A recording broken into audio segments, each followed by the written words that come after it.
Hello, and welcome to the Finding the Unicorn in You podcast. I am your host, Dr. Jaime Raygoza, here to help you unlock your unique potential and thrive into your career. Get ready to explore inspiring stories and practical strategies that will empower you not only to prevent burnout, but also achieve sustainable success. Let's dive in. Hello, and welcome back to season 4 of Finding the Unicorn in You. My name is Dr. Jaime G. Raygoza, and I am your host, and I am so excited to be back. So I know that this podcast was supposed to end technically earlier this year of March of 2024. I launched all of season 3 all at once, and it was a bittersweet experience for me. I was very sad. I was excited to start this new journey, but I was also very nervous because this is something that I got used to doing every single week for the past 2.5 years. And to suddenly stop it cold turkey, I'm not gonna lie, it was a little weird. And I had people that were listening every week, and they told me that I ruined their routine since every Friday they were like listening to my podcast religiously, and it made me feel bad. But I really needed to take that break. And like I said, originally my goal was to end this podcast and call it quits. However, there was a lot of pivots in my life that I will explain in a little bit that kind of led me to relaunching this podcast with a twist. So a little bit about me for those that are new and may be the first time that you're tuning into my podcast. My name is Dr. Jaime G. Raygoza. I am a gay Latino that grew up in LA County, more specifically Baldwin Park, BP. If you know, you know. But it was a very small town in LA County, and I grew up there most of my life. I just went to college at UC Riverside, studied sociology with an emphasis in criminology, and I did a minor in creative writing, really studied how the brain works, how the people in societal groups work, and I just got very fascinated in what makes people tick, what makes them thrive, what makes them, fail, and I really was curious about that. Over my span of undergrad, I worked various different jobs in the mental health sector, ranging from domestic violence advocacy to HIV prevention to working with foster kids. I went and did a job working at jail with underprivileged youth. You think about it. You think of the population, think of mental health and advocacy. I was pretty much there. You think about it, I pretty much work with that population. My goal was to be able to help people and become the adult that I needed when I was growing up. I was not taught growing up to set boundaries. I was not taught about mental health. I was not taught about all these things that are super important and crucial for us to be able to thrive in today's society. And I wanted to break the cycle of trauma. I wanted to break the cycle of ignorance and really learn as much as possible so that I can help people through my journey and help them with their journey. And that kind of led me going into my master's degree in public administration. I really wanted to learn how businesses work, how nonprofits worked, how public sector worked, and really see how I can give back to society. Um, Through that journey, that. I learned a lot about employee retention and turnover, and that it is a big problem in today's society, and it's been for a long time actually. And that people tend to not stay with their jobs. People are no longer loyal. They don't stay long term, and they decide to call it quits because they get burnt out. They go through compassion fatigue. They just stop caring. They stop losing motivation. And this was a question that kept pondering. I kept pondering and pondering, not only my master's degree, but also in my own work. I remember my first job working as a lifeguard, and I told myself like, you know, this was going to be an amazing experience. Everybody's going to love each other. We're going to be working together. We're going to be like best of friends, like they picture in the movies. And to my surprise, it wasn't like that. I went into my first job, and people were to themselves. It was very cliquish. The culture was kind of like you do what you got to do to get your paycheck and leave. And it was like a normal thing for people to hate their job. I was fresh with new ideas, all this excitement, and people told me like, don't get too excited because that's not the way life works. Everybody's on their own. Everybody does their own thing. Nobody cares about you. They don't care about. They just care about their paycheck, and they care about spending it, coming back, repeat. The lifeguarding is a very unique situation because you have so much responsibility for people that are so young. We were 15, 16, teens, early 20s, and you're still learning life, but you are there trying to protect other people from danger. And that is so easy for you to go through compassion fatigue. And if, for those that don't know what compassion fatigue is, you care so much and you take the burden on the people that you're helping onto yourself, and you don't stop worrying over a long period of time where there's lack of boundaries, and you tend to overcare where you over out of nowhere you start feeling numb and you don't care at all.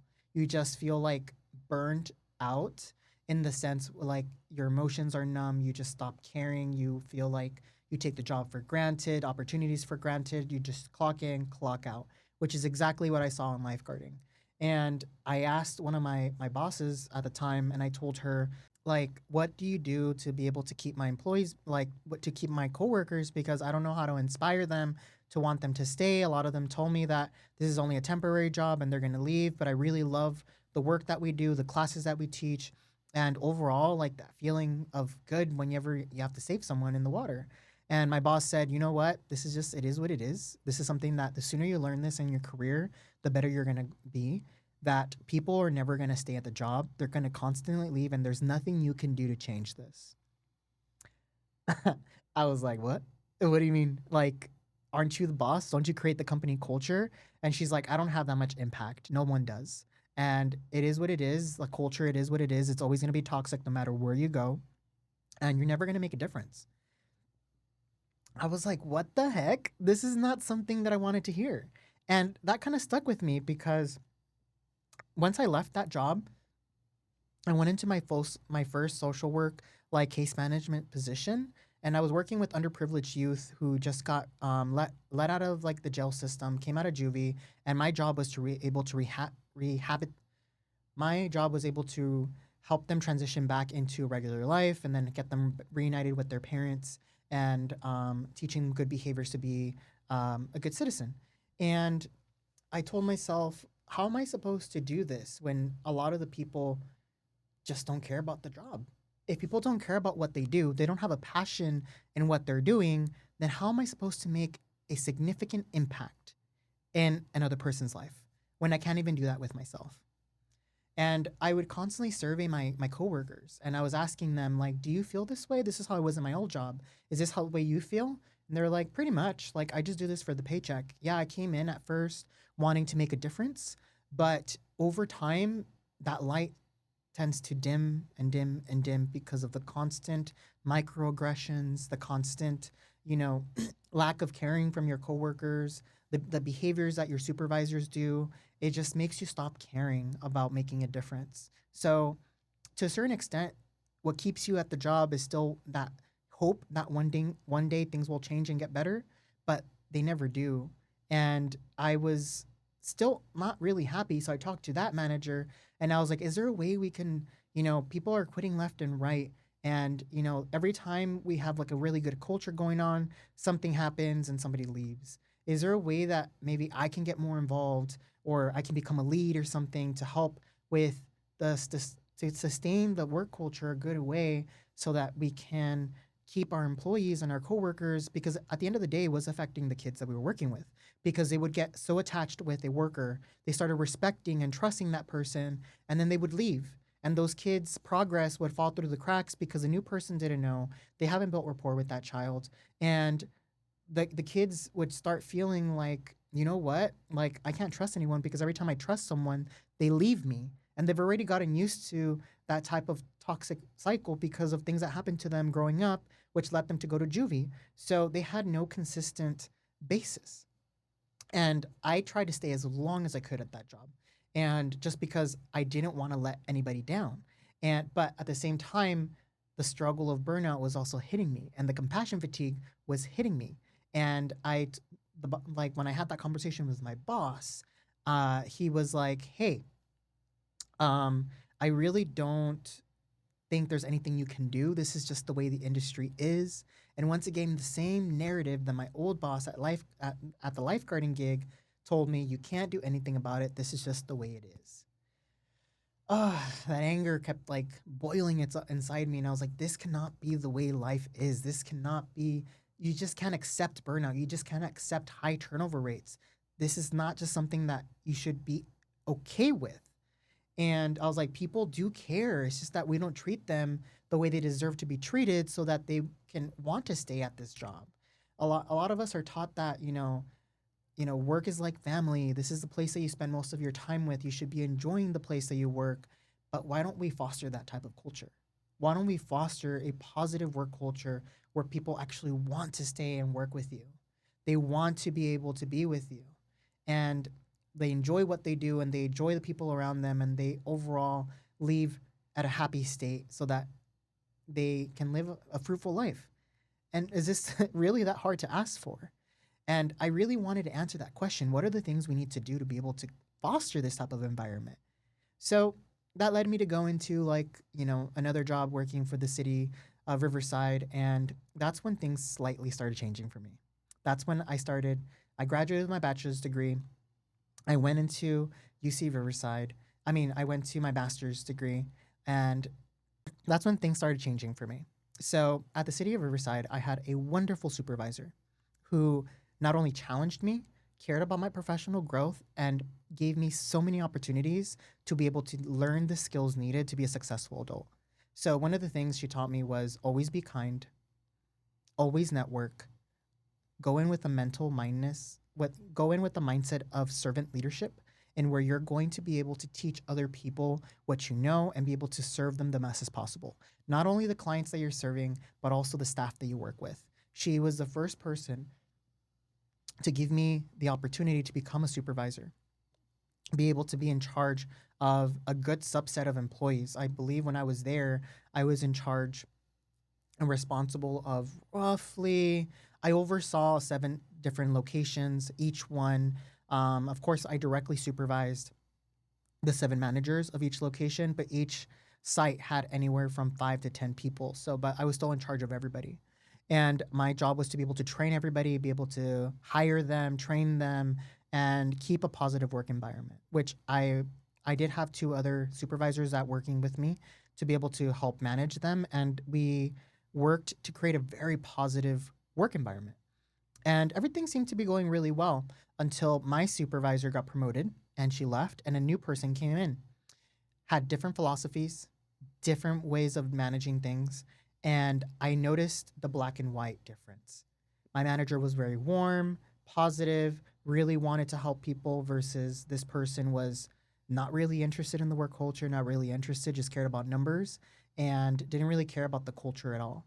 And I noticed that people started quitting. People were angry, they were upset about the changes that this new person was bringing. And that was my aha. So things can be different based on the management. So we can make a difference because when we had manager A, we had a high retention rate, but when manager B came in, it went down. So management plays a crucial point in why people stay or leave in the workplace. I wish if I had the knowledge I had now to go back then and survey everyone and being able to really pay attention to those minute details and get that data. Oh, the research I would have had would have been tremendous. But unfortunately, we can't go back. We can only move forward. But from that, I learned so much. And that manager A that I first had, really pushed me to go into my master's degree and learn more about business and really get my master's in public administration. During my public administration, during my public administration degree, you had to write a final paper in order to graduate. And between that and a few other exit requirements, I focused on employee retention and turnover. And I learned about different motivators of different theories. One of my favorite theorists was Douglas McGregor and William Auchi, which they both came up with theory X, Y, and Z of motivation and what causes people to want to stay or leave. And this was something phenomenal that I just was obsessed with, not only because it's X, Y, and Z and it sounds cool, but also because it really defined the type of leadership that one thrives in and declines in. So leadership X, which is theory X, really says that if you practice this type of leadership, your employees are going to not do well, which is micromanagement, not trusting your employees, assuming the worst, that they will never be good enough unless you're there. Kind of like saying that it's more of a dictatorship. You do as I say, not as I do, and your role does not directly impact whether people stay or leave. Um, what causes people to leave is their own selfish ideologies, and that people don't never really care about the workplace. So I don't know if that resonates with some of y'all. Maybe think of a few leaders that have had Theory X type of leadership, but that definitely was something that triggered me, and I was like, I know a couple people that were like that. No, Theory Y is the other side, where people tend to thrive in places where leadership feel that you are a valuable asset to the organization, that if given the right tools and trust, that you're going to excel and you're going to make a big impact in what you do, and that technically you don't have to really be on them, that if you give them the you train you do the initial training, you give them all the tools, they will thrive. They will do what they have to do, and you know, and everything will kind of run in its course, and if given the opportunity to grow, they will always want to grow, and they will want to develop. And I want you to really think about this theory. So have you ever had a leader that gave you these type of opportunities? And if so, I would really love to hear about that. So feel free to send me a message, or, leave me a comment, depending on what platform you are. If you're watching this on YouTube, you can definitely leave me a comment. Let me know what you think about this. If you're watching it on Spotify or the other platforms, I believe there's an option where you can do a poll. If not, just go on my social media at Rainbow Career Coaching and leave me a comment, and send me a message. And because I really wouldn't want to hear if you've either experienced Theory X or Theory Y supervisors.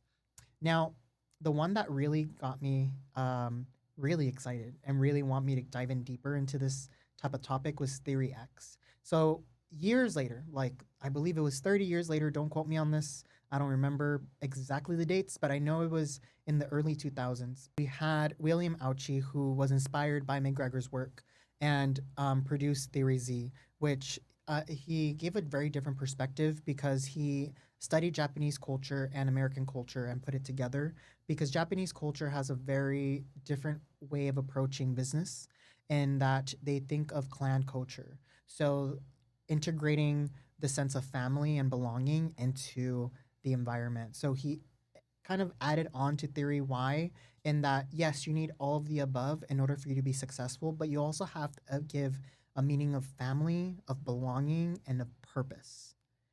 If you give someone a reason why, or if you give someone a way for them to feel fulfilled at the workplace, chef's kiss, you will have them there forever. Because if they believe in what you're doing and what the business is doing, what the organization is doing, they're more likely to contribute and to do the best they can to be able to make the business thrive.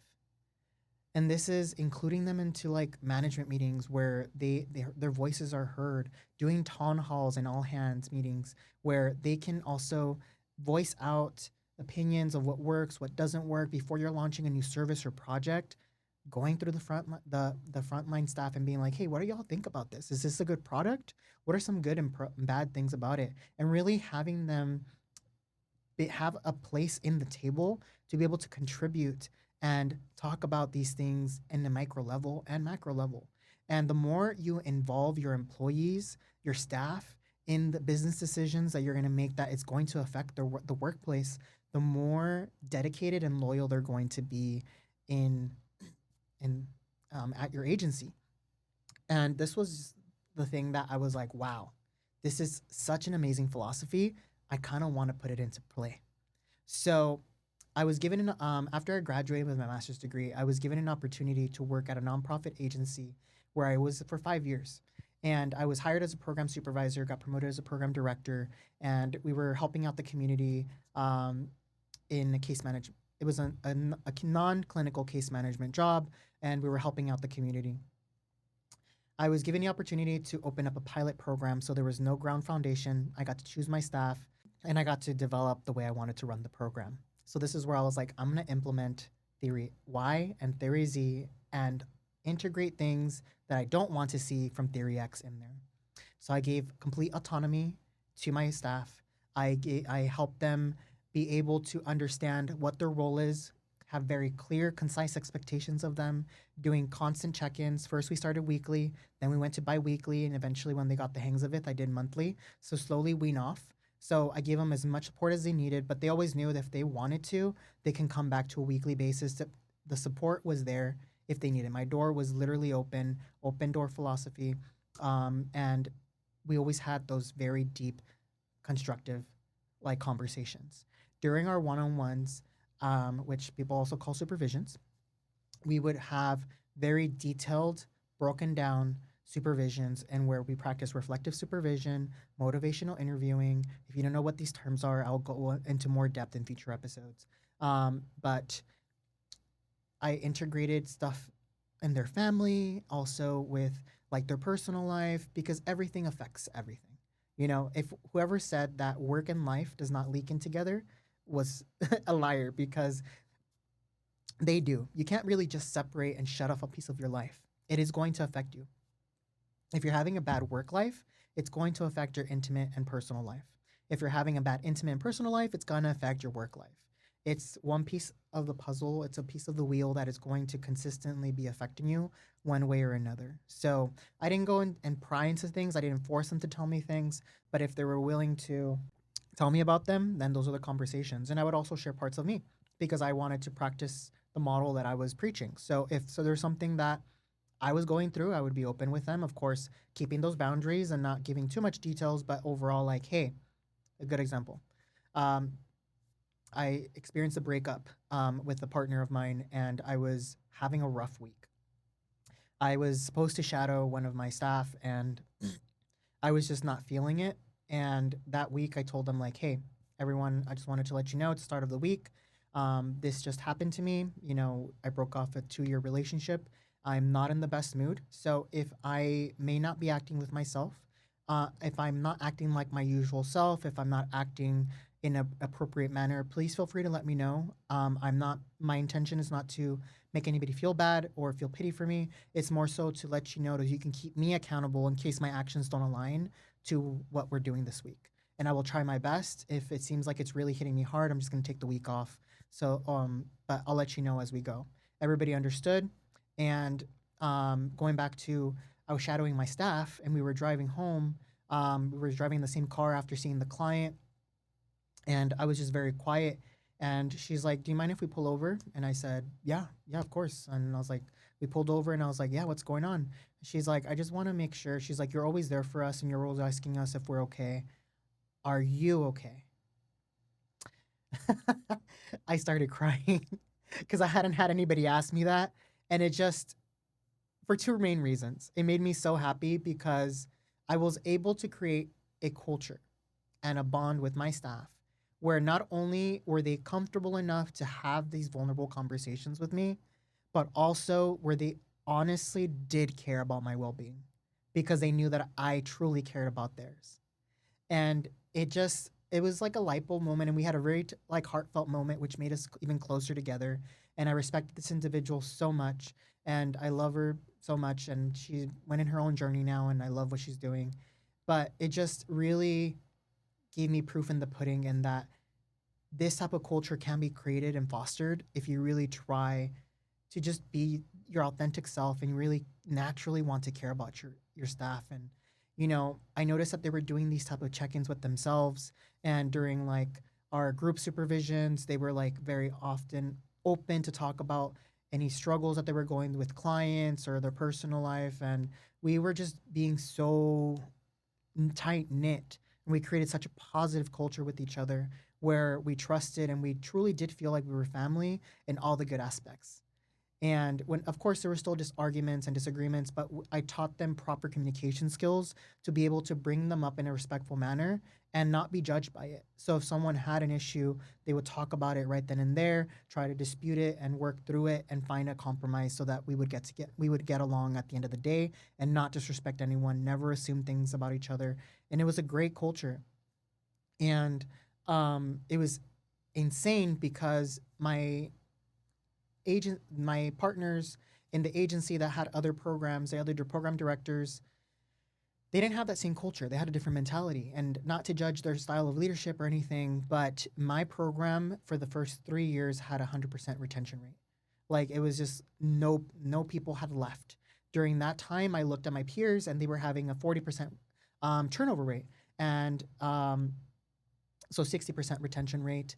Others had about a 90%, others had 20%, others had 100%, but like it was for not that long. So my boss told me like what you're doing is working and this is amazing. Like can you like teach other people what you're doing, because like this I've never seen a program last this long where people are promoting within, you're doing amazing jobs and advocating for them, you are bringing them together, you're keeping them involved, and everybody in your program seems like they truly care. They're the most involved in the agency. They're the ones that always give back. They're the ones that just never complain, give you raving reviews. They care so much about the agency. So what you're doing is working. And I was just like, yeah, of course. And I started getting more involved and more involved. And between that, I started learning more about coaching, and I went into my doctorate degree to study even retention even more, because I was really excited about this and I really wanted to. And it was my own staff that told me, you need to spread this knowledge. You need to be able to, teach people these things because what you're doing is working. And I was like, okay, yeah, I love this. Let me do this. And it was my own team that really gave me the passion and the drive to want to be able to get my doctorate program. I got my doctorate from Touro University in human and organizational psychology, emphasis in leadership, organizational leadership. And I studied employee turnover, retention even more. I just studied burnout. And it really just inspired me to do this at a full-time scale. So the reason I decided, one of the things you should know, I do have ADHD. I am neurospicy and I will jump left and right. I try to organize my podcast as much as possible, but I know I promised you I was going to explain why I left. So this is turning full circle why I stopped the podcast to begin with. So in between all of this, I was doing my podcast and I did start my business in May of 2022. And I did it part-time because, as I said, my staff inspired me and they were actually referring me outside clients that wanted my help. So I started taking on private clients on the side, and I learned all about business and how to be an entrepreneur, but still balancing that nonprofit at the same time. And with that, the podcast kind of emerged. So I started the podcast later that year of July of 2022. And I kept going and going and going at a really fast momentum, but everything was growing too fast. It was too much for me. The business side was getting it was just getting, it was scaling up. It was a good problem to have, but I just didn't have the time or the efforts to do both the coaching side and my doctorate and full-time staff and the podcast. So it was just a lot going on. Plus, we were going through the pandemic, the pandorama, and it was just a lot to go for me to do by myself. And as I was doing the podcast, I was meeting amazing people, amazing coaches, amazing people that have gone from different paths of life, and I was learning so much from them. But I just felt it wasn't where I wanted to be, but it wasn't the people, it was me, because I wasn't sure where I wanted to go. Like I was coaching people in different avenues, and I wasn't sure if like where my passion lied, because I'm multi-passionate. I have so many things that I want to give back, but I wanted to niche down so that I feel fulfilled and back to where I wanted to go.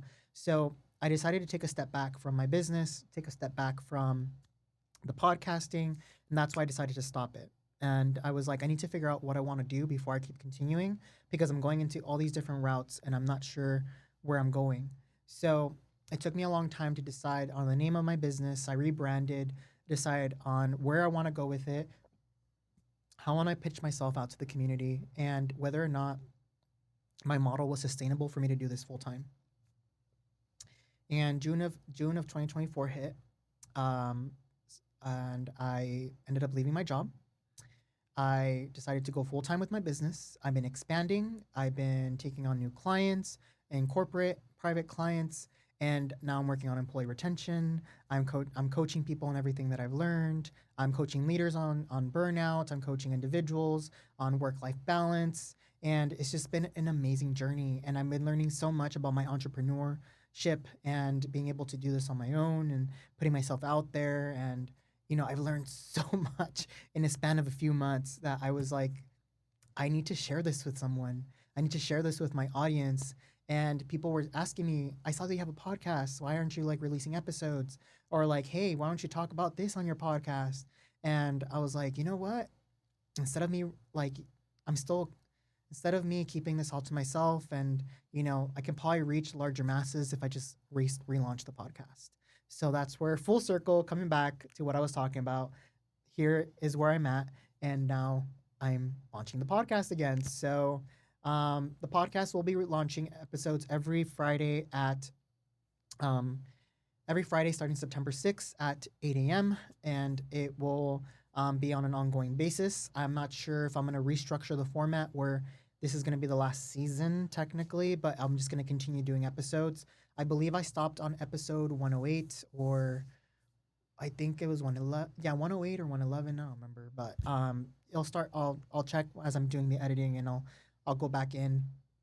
But it will just continue with the numeration system. So I don't know if I'm gonna do seasons per se, but you never know. It depends on how I feel. But for sure, I'm just gonna keep going. I might take some breaks here and there because self care is important, and I don't want to overdo it. But just keep an eye out for every Friday. I will be posting on social media. You can follow me on Instagram, TikTok, LinkedIn, YouTube, and Facebook with the tagline, with the at Rainbow Career Coaching. You can go visit my website at rainbowcareercoaching.com. And if you are interested in working with me privately, I do have different coaching packages, and where I focus on burnout, mindset change, work-life balance. If you are an entrepreneur that really wants to needs help with your business, feel free to hit me up. I can also help you get you connected with the right platforms. But you can always get a free discovery call. It's 30 minutes online or in person. If you're in Orange County, feel free to let me know. Orange County, California, not Orange County, Florida. I've learned since then that there's two Orange counties. Um, and yeah, feel free to message me. You can book a discovery call at rainbowcareercoaching.com. But feel free to subscribe, hit that subscribe button. Leave me a 5-star review if you really like the podcast. All of your comments, I do read through them. If you find ways or topics you want me to talk about, I will look through it, and I will take that into consideration. If you yourself want to come onto the podcast and have knowledge on how to be able to help people in their career transitions, how to overcome burnout, and how to have good work-life balance, or even about employee retention, send me a message, send me an email.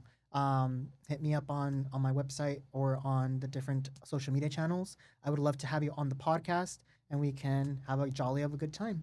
But I've been rambling for such a long time. I'm just super excited to be back. I look forward to being able to continue to teach you all these different things. And until next time, this is Dr. Jaime G. Raygoza signing off. Look forward to seeing you next week. Bye.